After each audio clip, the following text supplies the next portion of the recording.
ठीक है। Stoichiometry analysis,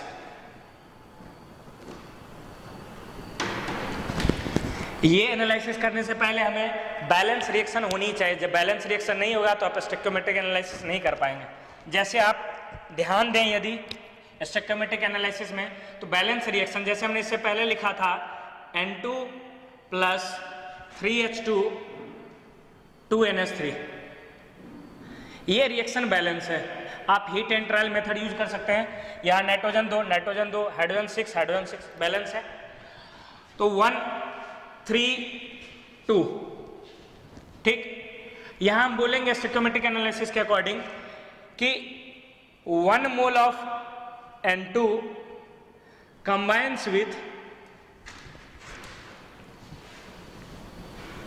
3 mole of H2 to give 2 mole of NH3। ये स्टोइचियोमेट्रिक analysis के टर्म में क्वांटिटेटिव एनालिसिस करता है।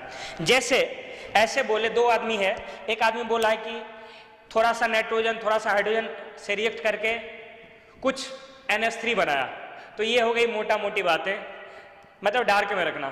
किसी बंदे ने बोला 1 mole of N2 will react with 3 mole of H2 to give 2 mole of NH3, तो ये क्या हो गया, प्रिसाइज बात हो गई है ना, क्वांटिटेटिव एनालिसिस की बात हो गई है ना। तो ये स्टोइचियोमेट्रिक एनालिसिस देता है क्वांटिटेटिव एस्पेक्ट। यदि आपको रिएक्शन बैलेंस कर पाते हैं, हो जाता है आपसे, तो ये मेथड बहुत ईजी है, तुरंत बन जाएगा। जैसे मैं बोलूं, ध्यान से सुनना, जैसे मैं बोलूं कि अपने पास 6 ग्राम H2 है, 6 ग्राम H2 है, 6 ग्राम H2 से कितना मोल NH3 बनेगा ये बताओ आप, कितना मोल NH3। तो 6 ग्राम H2 का मोल कितना होगा, मोल H2 का मोल कितना होगा, given mass by molar mass कितना हो गया, 3 मोल। अब एक चीज बताओ आप, H2 और NH3 के रिस्पेक्ट में बात करो तो 3 मोल H2 से 2 मोल NH3 बनता है, तो 1 मोल से कितना बनेगा, 2/3। तो 3 मोल से कितना बनेगा, 2/3 इंटू 3, यानी कितना हो जाएगा, 2 मोल। बोलो, तो ये एनालिसिस हो गया कि नहीं। यदि रिएक्शन बैलेंस है तो यूं तुरंत आप बता दिए answer.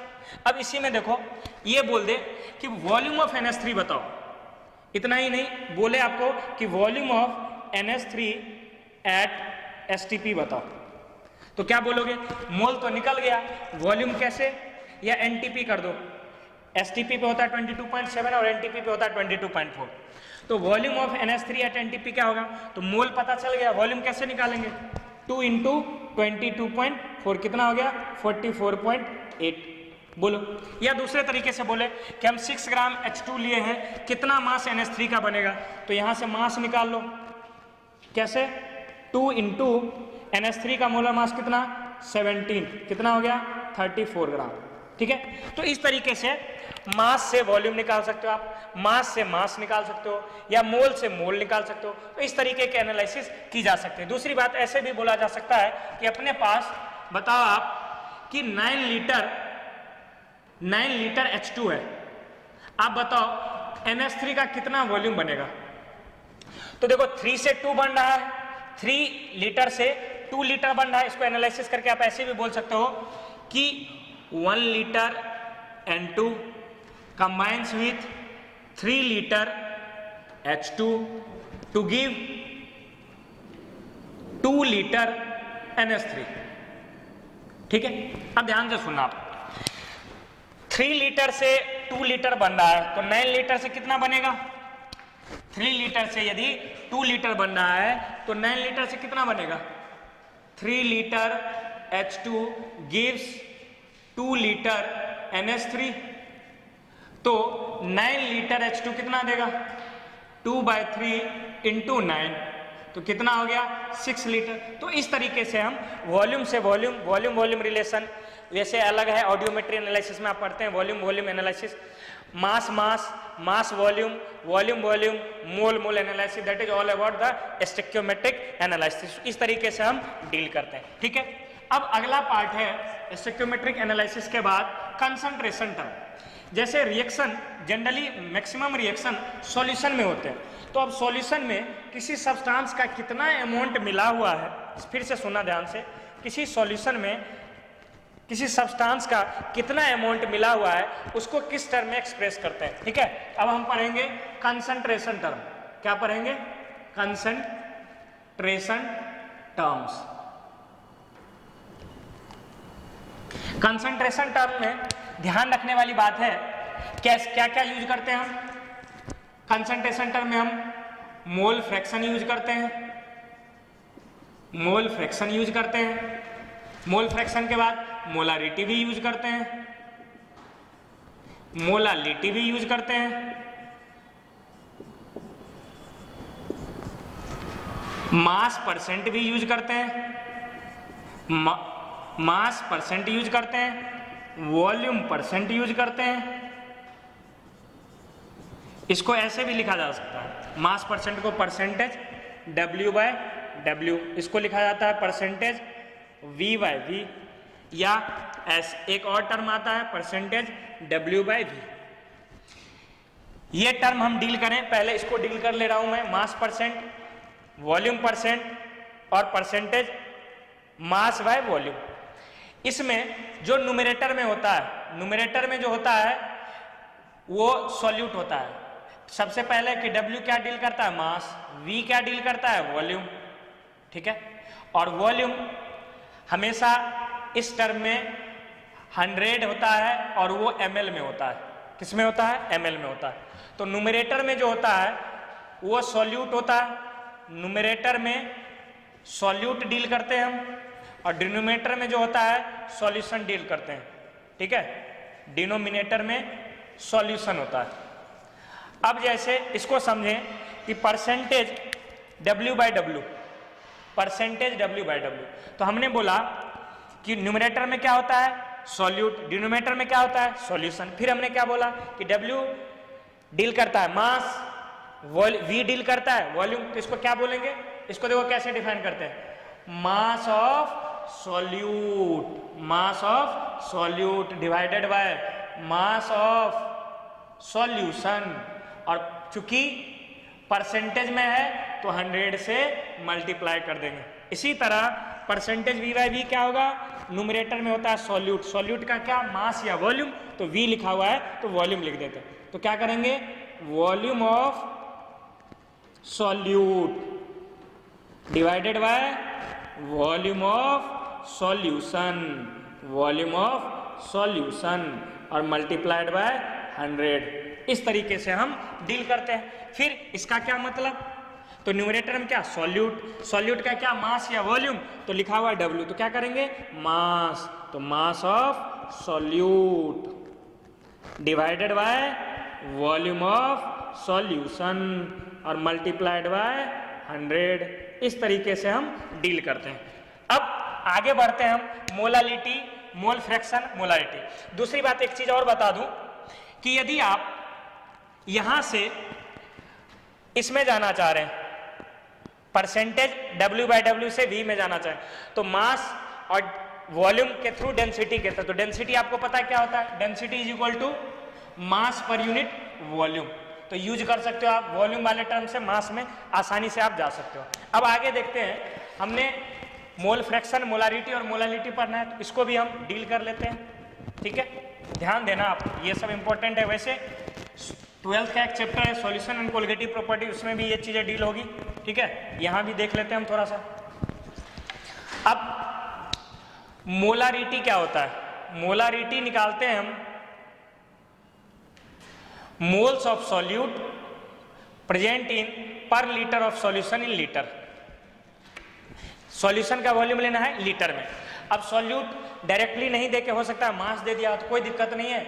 Weight of solute divided by molar mass of solute, molar mass of solute, ये निकल गया क्या? मोल, और डिवाइडेड बाय वॉल्यूम। सॉल्यूशन का जो है लीटर में नहीं देके मिलीलीटर में दे, तो क्या करेंगे? मिलीलीटर को कन्वर्ट कर देना आप लीटर में, हो गया। इस तरीके से भी आप निकाल सकते हैं। ये मोलारिटी निकालने के तरीके हैं। ठीक है,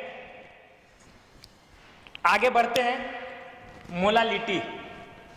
ठीक है, मोलालिटी क्या होता है?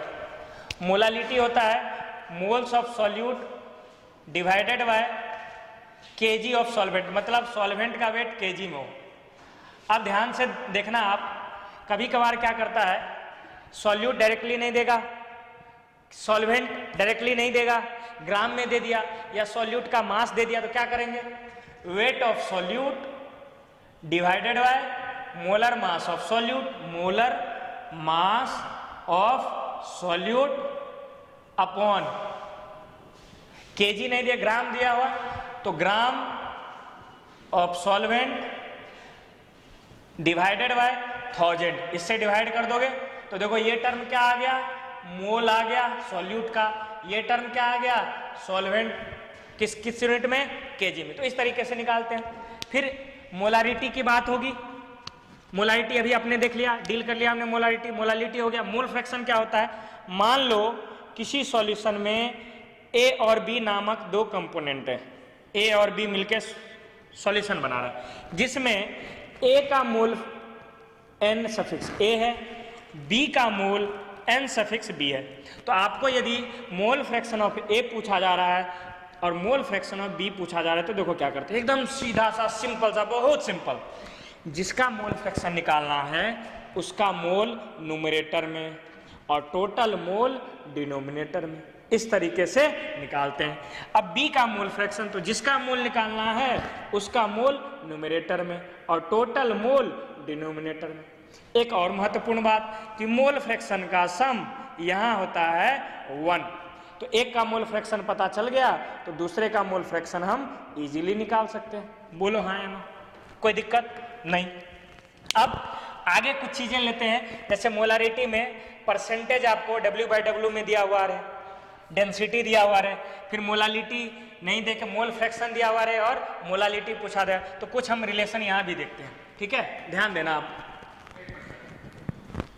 तो कुछ रिलेशंस हैं, जैसे कि आपको सॉल्यूट का मास फ्रैक्शन दे रखा है आपको, ठीक है, डेंसिटी दे रखा है, डेंसिटी मान लो D ग्राम पर ml है, ठीक है, उसके बाद मोलर मास दे रखा है आपको सॉल्यूट का, ऑफ सॉल्यूट, मान लो ये mW दिया हुआ है और आपको पूछा जा रहा है कि मोलारिटी क्या होगा। तो मोलारिटी का यूज आप इस फॉर्मूले को करके 10x × D divided by molar mass of solute, ठीक है, ये यूज करके आप मोलारिटी निकाल सकते हो, डायरेक्ट निकल जाएगा, इजी है। बाकी डेरिवेशन तो उतना अपने पास टाइम नहीं है, बाकी मैं थोड़ा सा बता दे रहा हूँ।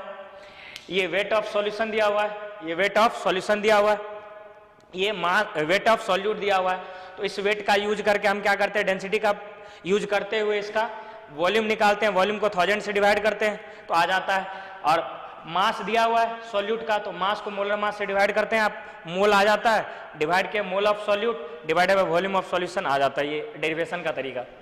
एक और चीज कभी कभी आता है, मोल फ्रैक्शन एंड मोलालिटी, ये भी एक इंपॉर्टेंट रिलेशन है, एंड मोलालिटी, ठीक है।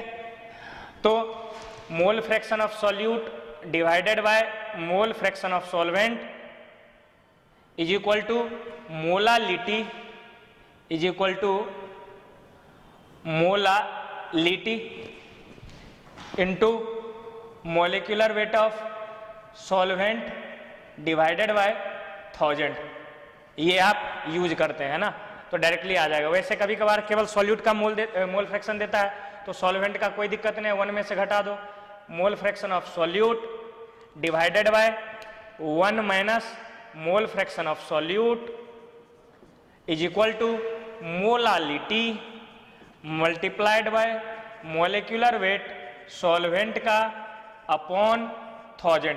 इस तरीके से हम कैलकुलेट करते हैं मोलालिटी, है ना, मोलालिटी आप निकाल सकते हो, ये भी इंपॉर्टेंट रिलेशन है, ठीक है। अब थोड़ा सा इक्विवेलेंट मास की बात कर लेते हैं हम, इक्विवेलेंट मास कैसे निकालते हैं, ठीक है।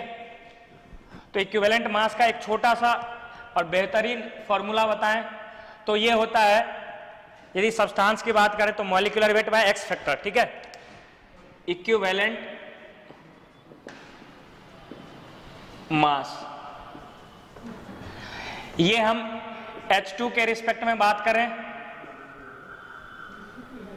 ऑक्सीजन के रिस्पेक्ट में बात करें, H2 नहीं सॉरी H ऑक्सीजन के रिस्पेक्ट में बात करें, इसके बाद Ag के रिस्पेक्ट में बात करें, वहां भी ये काम कर जाएगा। ठीक है, तो किसी एटम का, किसी एलिमेंट का कितना पार्ट हाइड्रोजन के 1.008 पार्ट से कंबाइन कर रहा है, 1.008 पार्ट से कंबाइन कर रहा है।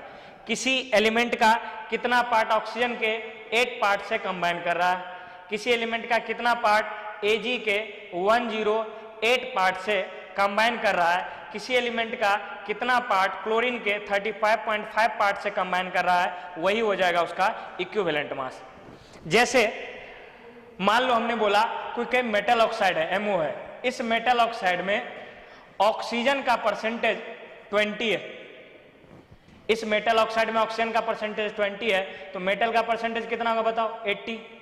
अब देखो इसका यूज करते हैं कि कैसे हमें इसको यूटिलाइज करना है। तो हम क्या बोल सकते हैं, 20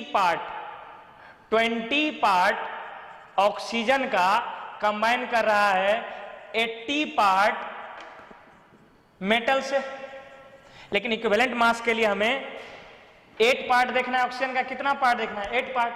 तो आप बताओ 1 पार्ट कितने से कंबाइन करेगा, 80/20 से। तो इसी तरह 8 पार्ट के कितने से कंबाइन करेगा, तो 80/20 इंटू 8, तो कितना हो गया 32। तो equivalent mass of that metal कितना हो गया 32। इस तरीके से हम निकाला करते हैं इक्विवेलेंट मास, हाइड्रोजन के रिस्पेक्ट में, ऑक्सीजन के रिस्पेक्ट में, Ag के रिस्पेक्ट में, Cl के रिस्पेक्ट में। अब उसी तरह एसिड बेस के लिए कैसे निकालते हैं इक्विवेलेंट मास, तो एसिड के लिए एक्स फैक्टर उसकी बेसिसिटी होती है, बेस के लिए उसका एक्स फैक्टर एसिडिटी होता है। अब इसको याद कैसे रखना कि किसका एक्स फैक्टर कितना होता है, तो ध्यान रखना आप B A ट्रिक के माध्यम से, A से क्या होगा एसिड, तो एसिड का एक्स फैक्टर क्या होगा बेसिसिटी। बेसिसिटी क्या होता है, कितना H+ कोई एसिड छोड़ता है। ठीक है, B4 बेस, A4 एसिडिटी। ठीक है, जैसे मैं कुछ एग्जांपल्स लेता हूं और उसका इक्विवेलेंट मास बताता हूं, इक्विवेलेंट वेट या मास। ठीक है, molecular weight divided by x factor. तो एसिड के लिए उसका एक्स फैक्टर बेसिड हो जाता है। जैसे कि हम बोरिक एसिड की बात करें, H3BO3, कभी कभार इसको ऐसे भी लिख दिया जाता है कंफ्यूज करने के लिए BOH होल थ्राइस। तो बच्चों को ये लगता है कि इसमें OH है तो बेस है, एक्चुअली ये एसिड है और ये एक OH लेता है। तो ब्रोंस्टेड, आर्हेनियस, लेविस थ्योरी पढ़ते हैं हम लोग आयनिक इक्विलिब्रियम, बस अभी आप इतना समझो कि ये एक OH लेता है, इसीलिए इसकी बेसिसिटी हो गई 1। तो H3BO3 का मोलिकुलर वेट ले लो और डिवाइडेड बाय एक्स फैक्टर में क्या लो ले 1। जैसे हमने H3PO3 के इक्विवेलेंट मास की बात करी, तो ये होगा मोलिकुलर वेट इसका डिवाइडेड बाय 2। ठीक है, बाकी क्यों 2 होगा सर, 3 हाइड्रोजन है, 3 हाइड्रोजन रिप्लेस होगा, नहीं, इसमें केवल 2 रिप्लेसेबल हाइड्रोजन है। वैसे आप इसके डीप में जाएं तो इस तरीके का कुछ आपको देखने को मिलेगा, केवल 2 रिप्लेसेबल हाइड्रोजन होते हैं यहाँ, तो इसीलिए इसकी बेसिसिटी होती है 1। ये और ये हाइड्रोजन रिप्लेस होता है, इसलिए मोलिकुलर वेट। बाकी याद करने के लिए आप इसका एक्स फैक्टर कितना होगा, याद करने का तरीका, ये कोई कंसेप्ट नहीं है, फिर मैं बता रहा हूं, ये याद रखने का तरीका है। H3PO4, H3PO3 और H3PO2, इसमें ये आप याद करने का तरीका लगा सकते हो कि इसका एक्स फैक्टर क्या होगा, तो इसका एक्स फैक्टर होगा नंबर ऑफ ऑक्सीजन और -1। तो ध्यान से सुनना आप, यदि हम H3PO4, H3PO3 और H3PO2 की बात करें कि किसका एक्स फैक्टर कितना होगा, तो देखो H3PO4, H3PO3, H3PO2, इसका एक्स फैक्टर बताएं। तो जितना ऑक्सीजन उसमें से घटा दो 4 ऑक्सीजन, एक घटा दो 3 ऑक्सीजन, एक घटा दो 2 ऑक्सीजन, एक घटा दो 1। तो इसका एक्स फैक्टर ऐसे निकालो, ये याद करने का तरीका। बाकी ये कंसेप्ट नहीं है, कंसेप्ट ये है इसमें 3 रिप्लेसेबल हाइड्रोजन होते हैं, इसमें 2 रिप्लेसेबल हाइड्रोजन होते हैं, इसमें 1 रिप्लेसेबल हाइड्रोजन होते हैं, इसलिए तो बाकी याद करने का तरीका ध्यान रहेगा आपको और इजी भी है। ठीक है, अब कुछ बेस का ले लेते हैं, साल्ट का ले लेते हैं, आयन का ले लेते हैं।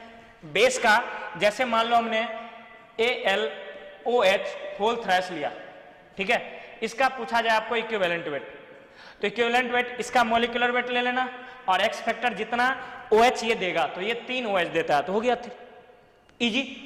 दूसरी बात, साल्ट के लिए हम क्या, जैसे एक NH3 भी बेस होता है, ठीक है, ये भी बेस होता है, तो इसका इक्विवेलेंट वेट क्या होगा, मॉलिक्यूलर वेट बाय 1। क्यों?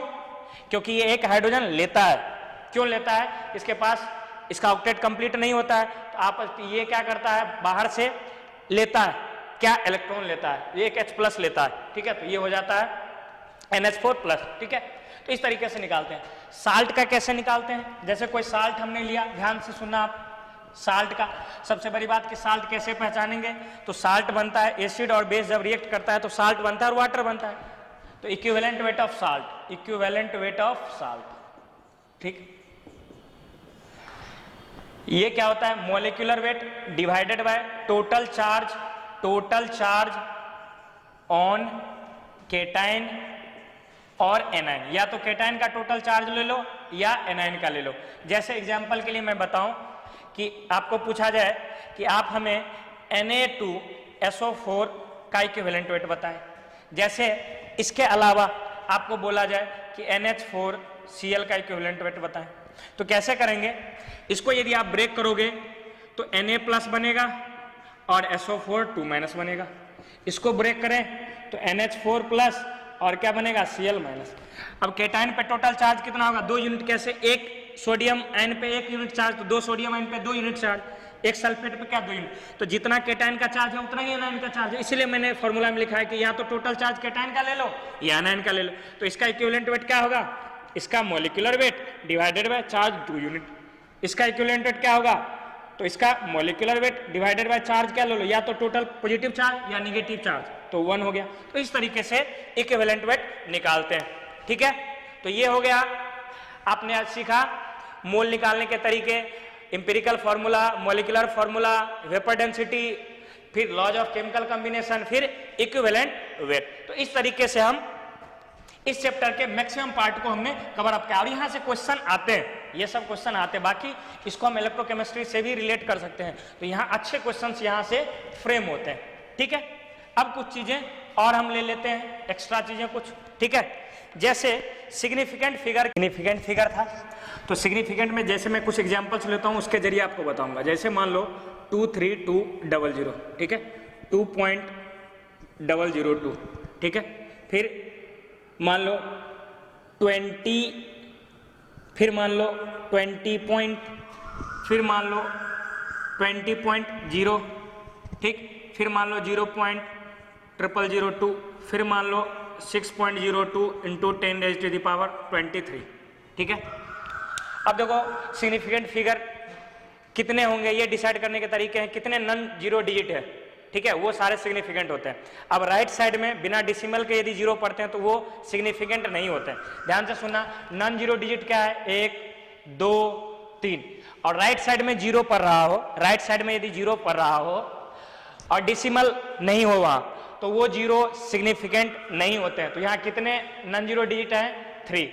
उसके बाद जो जीरो है वो डिसिमल के बाद नहीं है, तो राइट साइड वाले जीरो सिग्निफिकेंट नहीं होते हैं। तो नंबर ऑफ सिग्निफिकेंट फिगर कितने हो गए, 3। इसमें देखो अभी सर आपने बोला कि जीरो सिग्निफिकेंट नहीं होता है, लेकिन ध्यान से सुनना, यदि 2 नॉन जीरो डिजिट के बीच, फिर से ध्यान से सुना, यदि 2 नॉन जीरो डिजिट के बीच यदि जीरो आए तो वो सिग्निफिकेंट होते हैं, बीच वाले जीरो। 2 नॉन जीरो डिजिट के बीच में जो जीरो आएंगे वो भी सिग्निफिकेंट होंगे। तो 1 2 3 4 कितने हो गए, 4। राइट साइड वाले जीरो जो होते हैं सिग्निफिकेंट नहीं होते हैं, तो बचा कौन, एक ही नॉन जीरो, तो यहाँ कितने हो गए, 1। यदि लेकिन डिसिमल पर गया तो वो सिग्निफिकेंट हो जाएंगे, तो ये भी सिग्निफिकेंट, ये भी सिग्निफिकेंट, कितने हो गए, 2। यहाँ देखो 20.0, तो राइट साइड पड़ा है, डिसिमल के बाद है, तो वो भी सिग्निफिकेंट हो जाएंगे। तो ये भी सिग्निफिकेंट, ये भी सिग्निफिकेंट और ये भी सिग्निफिकेंट, कितने हो गए, 3। अब पहले नॉन जीरो डिजिट से पहले, फर्स्ट नॉन जीरो डिजिट से पहले जितने भी जीरो हैं वो सिग्निफिकेंट फिगर में काउंट नहीं होंगे। सर यहां तो काउंट कर लिए थे, लेकिन यहां तो हमने ये भी तो बोला था कि 2 नॉन जीरो डिजिट के बीच में, क्या यहां 2 नॉन जीरो डिजिट के बीच में जीरो आ रहा है, नहीं आ रहा है। तो पहले नॉन जीरो डिजिट के पहले जितने भी जीरो हो गए वो सिग्निफिकेंट नहीं होते हैं। तो सिग्निफिकेंट 1 हुआ, तो यहां हो गया 1। साइंटिफिक नोटेशन में लिखे गए जो डिजिट होते हैं सारे के सारे सिग्निफिकेंट होते हैं, तो 1 2 3, यहां सिग्निफिकेंट फिगर क्या हो गए 3। तो इस तरीके से हम सिग्निफिकेंट फिगर निकालते हैं। एक है scientific notation, scientific notation, notation इसमें हम नंबर्स को n into 10 raise to the power n के टर्म में लिखते हैं, जहां ये जो वैल्यू होता है 1 से लेकर 9.9999 के आसपास का होता है, ठीक है। और ये वैल्यू ये पॉजिटिव भी हो सकता है और ये निगेटिव भी हो सकता है। जैसे यदि लिखा हुआ रहे 2.3 इंटू 10 टू द पावर -4, हाँ बिल्कुल ये साइंटिफिक नोटेशन है। लेकिन ये यदि लिखा हुआ रहे 20.3 इंटू 10 टू द पावर -4, तो ये साइंटिफिक नोटेशन में नहीं है। क्यों? क्योंकि ये होना चाहिए कैपिटल N 1 से 9.99 के बीच में। तो हम इसको क्या करेंगे, इस डिसिमल को लेफ्ट साइड शिफ्ट करेंगे। और जब लेफ्ट साइड शिफ्ट करते हैं, ध्यान से सुना क्या बोले, जब लेफ्ट साइड शिफ्ट करते हैं तो जितना डिजिट शिफ्ट करते हैं 10 के पावर में उतना नंबर लिख देते हैं। तो देखो 1 डिजिट शिफ्ट किए हैं तो क्या करेंगे 2.23, और एक डिजिट शिफ्ट किए हैं लेफ्ट साइड तो 10 का पावर 1, जितना डिजिट शिफ्ट उतना पावर, 2 डिजिट शिफ्ट करते तो 2 पावर, और इंटू 10 टू द पावर -4। अब ये साइंटिफिक नोटेशन में आया 2.23 into 10 raise to the power -3। इस तरीके से साइंटिफिक नोटेशन और साइंटिफिक फिगर हम डील करते हैं। Okay then, that's all about the mole sector, mole concept. Stay tuned for further updates. Good day.